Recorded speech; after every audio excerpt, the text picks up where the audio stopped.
When I think of an easy instrument, the very last thing I think of is a piano, and most of you out there would probably think the same, except for maybe the Unipiper, but we're not on his topic. Instead, I have an expert who insists that absolutely everyone can play the ivory keys. Welcome to the Just Dumb Enough podcast, a show that acknowledges no one is always an expert by dispelling misconceptions with real experts. I'm your host as always, Colton Petrie. My guest today is Sonny Stancarone. Sonny has been working alongside great pianists for over half a century now, and he's here to show how the piano is not only easy, but therapeutic. Introducing what he calls piano yoga.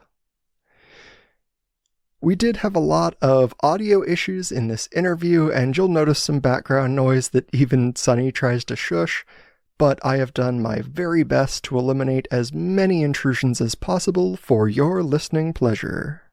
Also, there is 2 more weeks to make your voice heard when you vote for Just Dumb Enough in the People's Choice Podcast Awards. You can list me as your favorite podcast influencer, choose this show for Podcast of the Year, for Best of Society and Culture podcasts, or vote against me out of spite, I guess. Although, please don't, because it really means a lot to me. Link is in the description. Let's play like no one can hear us.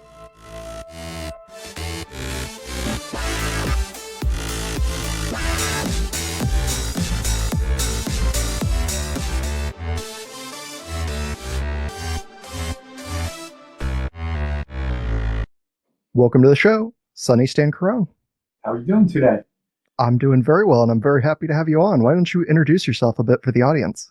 Sure. I'm Sonny Stancarone. I'm a piano guy from way back. I started playing when I was 7. I buy and sell pre-owned Steinways worldwide, and I just wrote a book called Sonny's Piano Yoga, because I also was very much into yoga all my life. And my message is that everyone can play the piano. It's healthy, it's healing, it's therapeutic. And I'm glad to be able to take this moment to try to spread that word, because I'm like I used to always say, I'm like the pipe of pianos. My job was to get a piano in every home in the world, but now it's just show everybody that they can play the piano. So it's like that. But we were on to a story about, I had many influences to get to this point to write this book. And one of them was yoga. When I was a kid, I had a bad case of childhood asthma. I was crippled. I could barely walk up a flight of steps. And then somehow my mother brought me to a chiropractor who taught me yoga breathing exercises and yoga stretching exercises. And after suffering with attacks for about 4 or 5 years, I did this 20-minute routine every night that she gave me. And within a couple months, I was cured of the asthma. But not only was I cured with the asthma, I went on to become a champion baseball and track runner. And that was because I learned how to breathe. So yoga right away got my attention when I was 10. And then I kept doing that workout routine every night and applied the principles of the breathing and relaxation. And before I knew it, the kid that could barely walk up a flight of steps was suddenly captain of the track team, captain of the baseball team, and all because I learned how to breathe, relax, flow, and enjoy. And that's what the book is called. Sonny's Piano Yoga, the breathe, relax, flow, and enjoy mindfulness method for playing the piano for health and well-being. So what I'm trying to do is get across, you don't have to play perfectly. There's no such thing as a wrong note. Just sit down at a keyboard or a piano and just start noodling around, and beautiful music will be coming out of you immediately. And the book goes into a lot of different ways you can use the piano, like just for grieving, for health, to reduce tension and stress, for relaxation, and especially today, a lot of people are very stressed out, very anxious. They sit down at the piano for a few minutes. They could just express their feelings and let the emotions come out. And so this is a very different way of looking at it, because mostly the piano is looked at as something that you have to spend years studying time signatures and learning how to read before you can master it. And that's not really the case. Anybody could play the piano. You just got to give it a chance. And you got to overcome that voice in the back of your head that you heard when you were a kid, that you have no talent and you don't know how to play. So get away from the instrument before, that's not for you. Or even in the schools today, they still do that. They lock the piano up in the music room or on the stage. And what's that telling everybody? Only the talented kids can play. And there's no such thing as just talented kids. And everybody's musical and everybody's creative. But what I was telling you was one of my teachers used to have this philosophy. His name was Swami Bua. He lived to 123. The last time I saw him, he was 117. And when people came to his classes, they would come in and they go, "Oh, Swami, I lost my job. And he would say, "Be happy." And Tracy. And then the next person came in, "Swami, my wife divorced me. I don't know what to do. And he would say, "Be happy, be happy." And so after a while, I started thinking that those were the only words he knew in English. But actually, no. It was a very zen, very straightforward thing that no matter what happens in life, be happy. So that's been a little bit of my philosophy. And no matter what happens, I wanted to share that story with you. So no matter what happens, we have to be real, but we also have to focus on remembering to be happy. Well, and it sounds like you've learned quite a lifetime of tips here. When did the piano work its way into your life? Well, actually, you couldn't work it in any earlier, from the womb. My father had just started studying the piano when my mother and he had got pregnant with me. And so my mother said she used to listen to classical music when I was in the womb. And in the womb, my father was practicing these Mozart sonatinas. When I was born, I'd fall asleep every night in the crib listening to him playing Mozart sonatinas over and over and over again. So that they say there's a whole series of books called The Mozart Effect, where they say that the brain of a youngster is influenced in a very creative, positive way if they play Mozart for them. Because in particular, Mozart, somehow the form of the music is very, very specifically to help the mind, develop. And even for adults. And they even play Mozart for people who have dementia and different things with them. So I got introduced to it very early.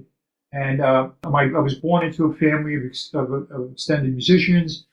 My uncle played the violin. My uncle played the guitar. My father played the piano. My mother sang.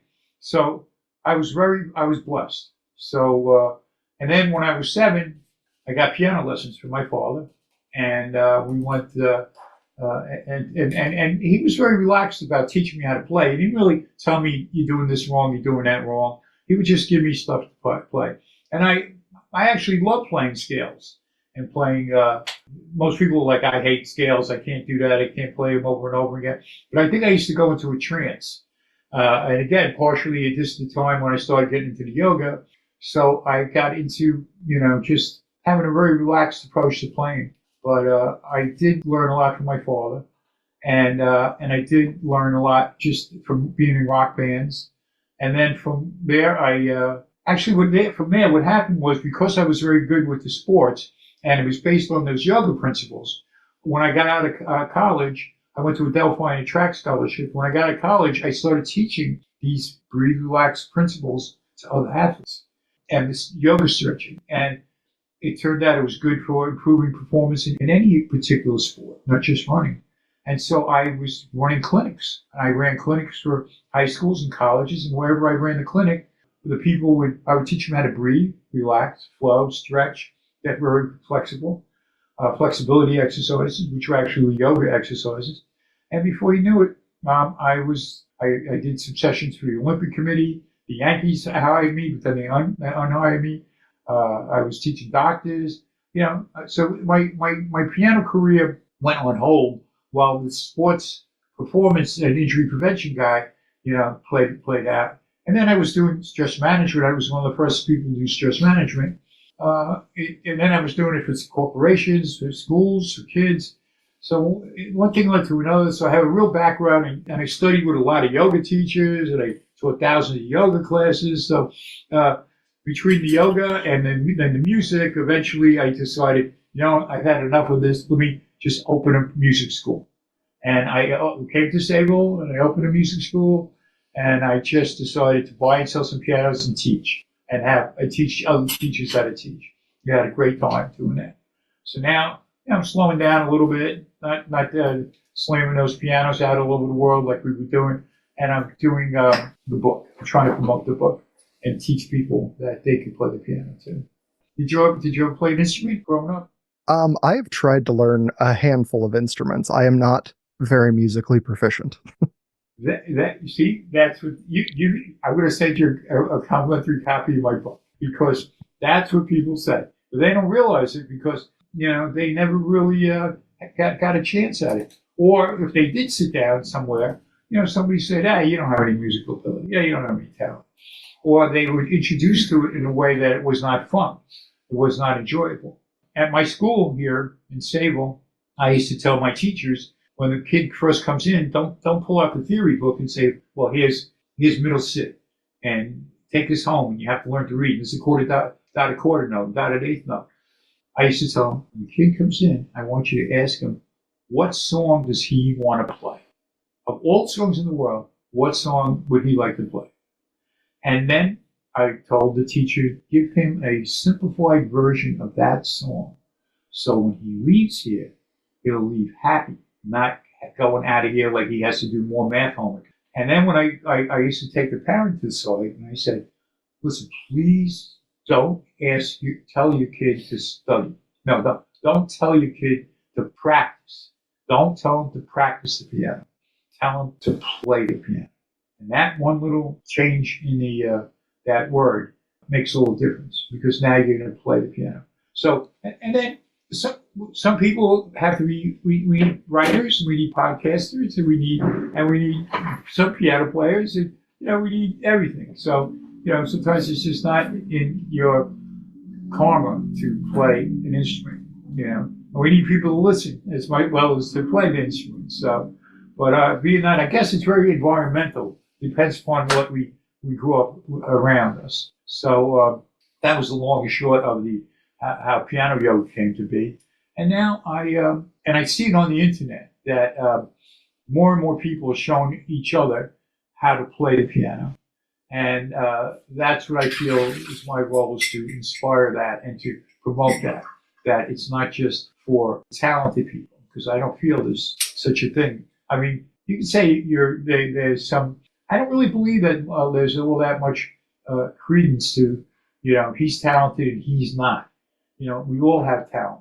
Somebody might have a little more because maybe their DNA. I mean, Mozart certainly came from his father. His father's DNA was a musician. His whole family was a musician, but were musicians. But I think that everyone can play. I think this whole thing of you got to have talent to play the piano. I encourage your audience, next time they're near a piano or next time they're near a keyboard, I encourage them to go sit down and just noodle around, just hit a few notes and see what happens, and don't judge yourself, because that's the part of it. Don't judge yourself. And I don't think anybody's really better or worse. That's the whole thing, is that we compare ourselves to other people. See, the book has a lot of lessons that apply not just to piano, but to sports too, and to life in general. For instance, this whole idea of there are no mistakes, or too many people are afraid to make a mistake in life even. So they don't take a chance. They don't break out. So that's part of what I'm saying, is that you got to get past the fear of being laughed at, and just sit down and play the piano. Okay, maybe try doing it when there's nobody around, but just go play. Just have fun. Get past the fear. See, here's the thing: whether it be exercise, sports, or playing an instrument, you have to sit there and play for at least 15 or 20 minutes. Because if you don't give the dopamine and the beta endorphins a chance to get released in the brain. Because that's how long it takes. Usually, I call it the 20-minute rule, that you have to sit and play for at least 20 minutes before the dopamines and the beta endorphins start coming out. And that gives you a sense of well-being. So whether it be walking in the morning, you got to do at least 15, 20 minutes. You got or playing an instrument, or whatever it is. It takes about 20 minutes to warm up. And so that's why, we all, that's one of the lessons that this book will teach you, is, just roll with it. Well, and growing up in a family of musicians, I'm sure you've probably heard this argument. I'd love to hear your weigh in on it. Is the piano the most difficult instrument to learn?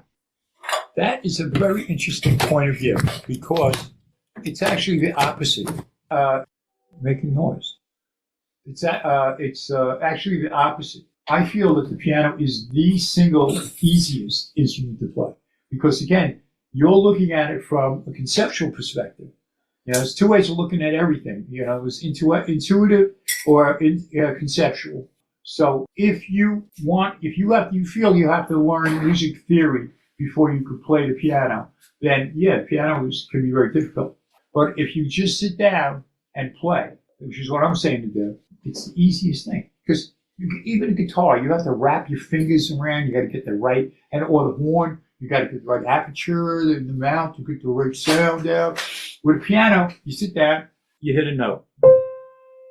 And then you hit another one. And then you hit another note.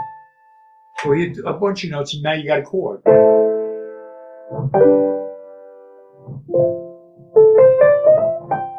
So many people learned, great pianists never had a lesson. Legend has it, Errol Garner never took lessons. One of the greatest jazz pianists I ever lived. And you can just sit down. Because we all have a musician within. We all have a musician within. And that's, again, another thing that I teach people how to do, is connect with that musician. Because I feel that all the music you ever heard is stored away in your subconscious mind. And if you sit down and you breathe, you relax, you meditate. Actually, the piano is also a form of meditation. And you clear your mind of thoughts. You clear your mind of right and wrong. You clear your mind of analyzing and thinking you can't do this, you're not going to. And you just sit and play. You just play a couple of chords, a chord pattern. And that music that's stored away in your subconscious will come out. You're given an opportunity to express itself. And so it's almost magical that if you learn a few chord patterns, that all this music that's stored away in your subconscious will just start coming out of you. So no, the piano is not the most difficult. The piano is the easiest, piano instrument to play. And especially if you get a keyboard, just sit down. And it's a lot of fun with a keyboard because you get different voices. You have an organ, you have guitar, you got drums. Some of these keyboards are coming out with now. Hey, what a ball, because I'm not a big keyboard advocate because I feel that the piano has some sort of organic energy. And that's the other thing I talk about is that playing the piano enhances your chi. Well, playing the piano will increase your energy, life force energy. It'll cause eventually something I call illumination. So illumination is when you're playing for a while and you're breathing and all of a sudden you get this like almost energy rush. And so there's so many things to go with the piano. That's why I was saying that the electric keyboard doesn't quite give you that because the piano's made out of wood, cloth, metal. And so it's very organic and it can give you that kind of energy thing. Where the keyboard is made out of, electric circuits and also plastic, But piano is fun. Well, and the piano is one of those I always wanted to learn, but there is almost like a performance-based stress that comes on, even when I sit down. Like I want to sit down and play at this piano, even though no one's around. I've had those moments, and I'm like, I forget that this. Like there's so many options, there's so many keys, right? I don't necessarily know them. And it's generally like the piano is quite loud if you just play it. Like it can be quite a loud instrument. And so I'm like, oh, what if I play this really badly and people hear it and judge me? Wow. Yeah, you are exactly, again, what the book for. It's not that way. It's, okay, that's where the breathing stuff comes in. All right, so if you sit down, and you breathe. You just focus on your breathing and you just focus on relaxing. And even maybe take 3-4 deep breaths before you start because that'll calm you down. Because that's the thing. The piano just creates so much performance anxiety in us. Just the moment we sit down, right away we're like, I can't do this. Or what am I doing? This is stupid. I can't do this. And then that takes the joy out of it. piano playing is very blissful and joyful. You have to overcome that sense of, I can't do this. And actually, it's probably a good learning lesson for all of us to just examine, why do I have that performance anxiety? And that's what the book does too. It goes into a variety of techniques for overcoming performance anxiety, and especially for people that are doing competitive performance. Because those people, those poor kids, they're under so much stress to come out with good grades and everything that they really get bugged out. So I teach a series of breathing techniques. We talked earlier before the show started about what's the self-help topic of the day, and you mentioned breathing. But yeah, more and more people need to focus on breathing, like just to take a deep breath, and let's say through the nose like this, and then just exhale before you start. You know, that idea of taking 3 deep breaths before you approach anything, it goes through so many different philosophies and so many different things in life. Like Bruce Lee once was asked, how do you prepare for a fight? They asked him, you know, and he's the master. You know, what do you do to prepare for a fight? And he said, I take 3 deep breaths, and he goes, and I'm just in the moment, and you will know what to do when the time comes. So just take the 3 deep breaths, and same thing with the piano. You sit down, take 3 deep breaths, and don't worry, don't analyze, don't think. It's a form of meditation. It helps you to meditate, because you can sit there, you could just, next time you go over to the piano, just sit there and just play one note and listen to it.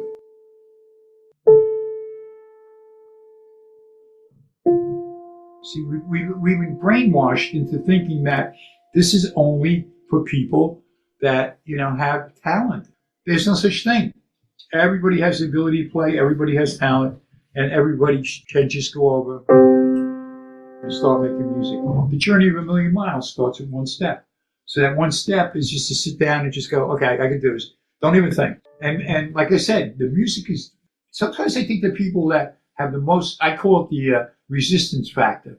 And I think the people who have the most resistance are the people that have the most to express. And I think to some extent, there's a certain fear factor that comes in, because when we go to play that piano, a lot of those emotions are going to come out.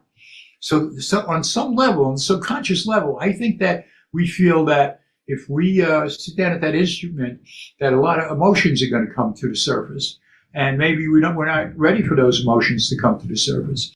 And so that's why I think that a lot of people resist playing. It's also, there's something called pleasure anxiety, because the piano will give you so much pleasure, so much happiness and joy, that if you go over there and you start playing it, all of a sudden feelings are going to come out, pleasure is going to come out, joy, bliss is going to come out. And so on a subconscious level, I think that we realize that, and so that's why we have this avoidance syndrome. We don't want to do it. But if you just go over there and just do it, you know, just don't even think about it. Just do it. Breathe. You know, even I encourage people to play the piano after they've gone out for a walk, because by that time the dopamine is flowing. And so now they're in the flow. So that's the whole thing too. I talk about the flow. The flow is very, very, very important. So if you're already in the flow from walking, you come in, you just sit down at the piano, you're going to be in the flow. Or if you took a bath or a shower, or you had a beverage, you had a brew, you had a beer, you had a smoke. You sit down at the piano, all of a sudden a lot of that ego is out of the way, and you're playing, and you're making beautiful music, and it's very magical. It's so magical. I can't begin to express to you that playing the piano is so magical. There's so many things. The invention. It's an adventure. That's the thing too. It's an adventure. You sit down and you don't know where you're going to go, and that's the joy and the fun of it, and the pleasure. It's just playing the piano is so happy, so pleasurable. It's so much feeling, you know, that I want to share it with the world. I want to share the joy I've had, the years of pleasure and happiness and bliss. The piano has given me so much bliss, and the people that I've taught, you know, I shared this with, they've experienced so much happiness and joy and bliss, and in a very short period of time. a very short period of time. You don't have to spend years studying. You can just sit down and the magic will come out of you. It's something that just, it's almost calling to you. So I think that when you go over there and it says, oh, I shouldn't do this, I can't do it. That's the person, that's when you should go over there and overcome that resistance, overcome that fear of performance anxiety, and just overcome it and sit down and have a ball. So I think that, everybody's listening right now, next time you're near a keyboard or a piano, just go over there and just sit down and see what happens. Don't think, don't worry.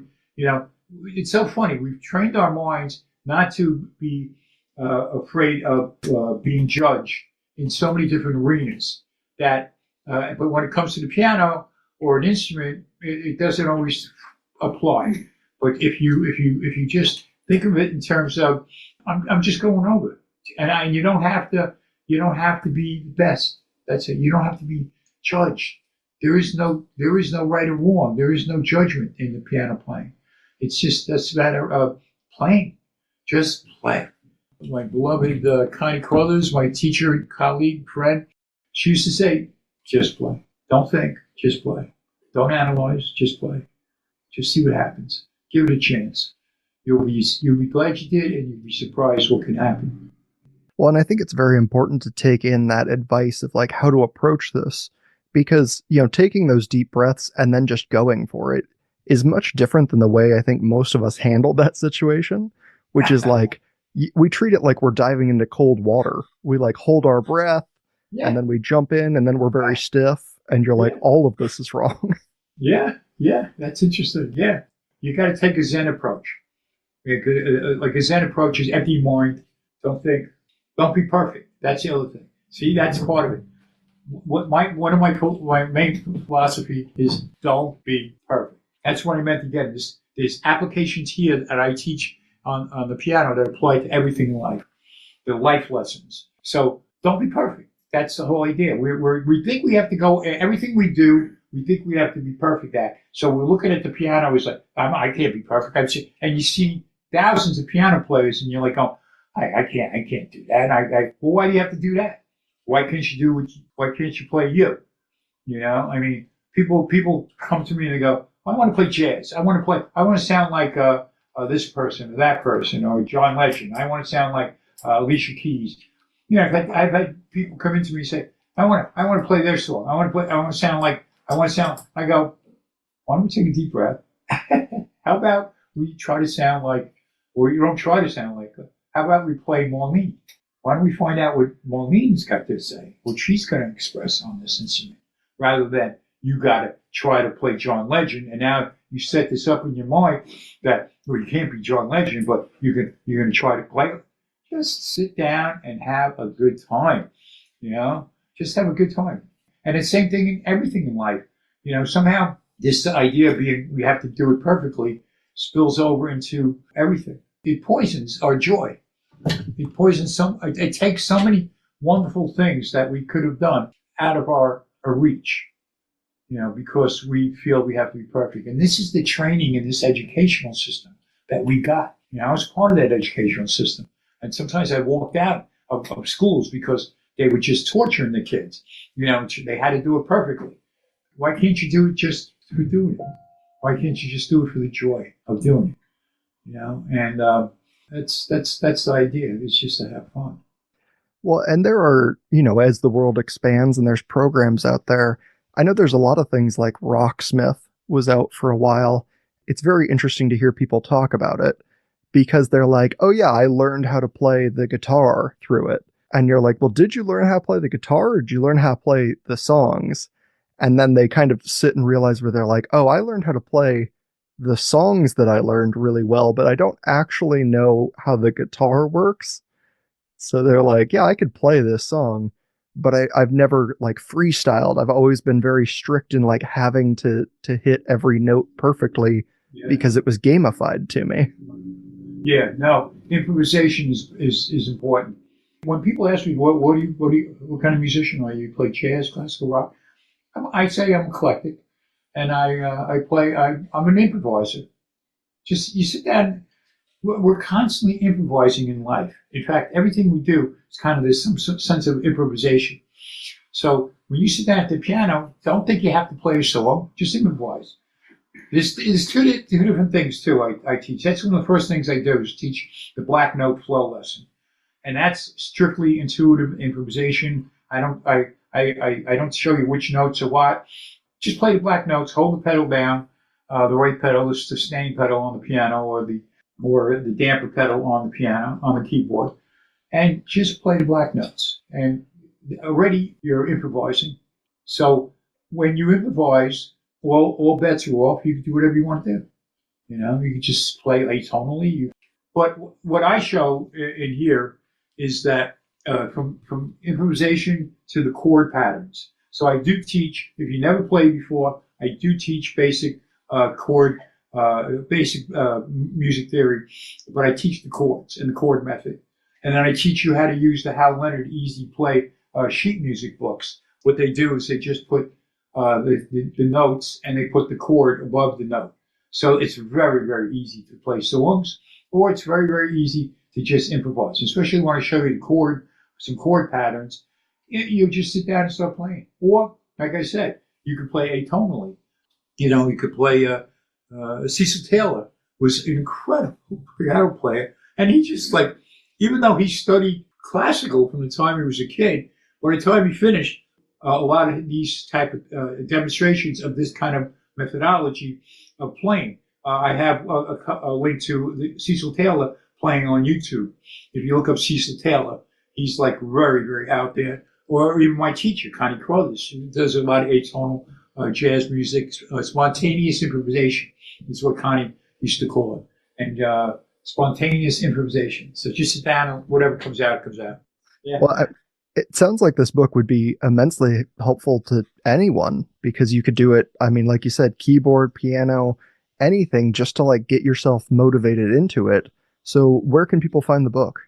It's on Amazon, and it's also on my website, which is sonnyspianoyoga.com, Sonny's Piano Yoga, because that's what I call it, piano yoga. People are like, why'd you call it piano yoga? And nobody understands that. What do? Stand on your head on the piano? Or no, it's based on the principles of yoga, principles of breathing, relaxing, getting into the flow, so yeah. Oh, and it's, like I said, it's an interactive book. So I also have whatever lesson I give in the book written, there's a link or a QR code to an actual video of me demonstrating it. So it's kind of cutting edge, interactive videos. It's of me showing it. So it's actually a combination. It's not a book. It's a combination book and video course rolled into one. It's an experience. Yeah, life is an experience. So this is an experience within an experience. Sonny, well, a fantastic message to leave people with. Thank you so much for your time here on the show. Oh, thank you. You just really you got me going. I think it would be super fun to get 1,000 sound clips from all of the audience that wants to try and play the piano, just so I can try and stitch them together into a nice little song for us. So why don't you try it? In ranking news, July is halfway over, and the global ranks are as follows. Number 1, the United States, with California, Wisconsin, and South Carolina now at the top. Number 2, England of the United Kingdom. Number 3, Australia, with Victoria now over Queensland and New South Wales. Number 4, Canada, with British Columbia just over Ontario. And number 5, New Zealand, tied with South Africa. That's it for this week. Have a great week, a great weekend, and I'll see you all back here next week for another new episode. Until that next episode, pretty pleased to all those things that help the show grow, like rating, reviewing, liking, and subscribing. Also, remember you can reach out to dumbenoughpodcast@gmail.com or on any of the social medias if you want to reach me personally. But most importantly, stay dumb.